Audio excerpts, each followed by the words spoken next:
আমার জীবন একটা পুতুল, তাই পুতুলের জীবনে কখনো আবেগ কিছু থাকতে পারে না। জীবন চলাটাই অনেক কঠিন, বাস্তবতা অনেক কঠিন। সবাই ছুটতে পারে,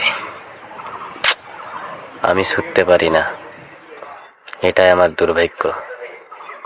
যদিও ছুটতে মন চায়, হাজারো বাধার সম্মুখীন হতে হয়।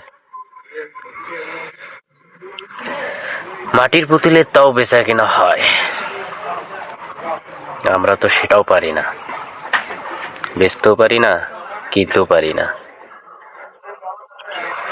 জীবন যে কোথায় যে থামবে তারও কোনো ঠিকানা নেই। এক কঠিন আজব দুনিয়া।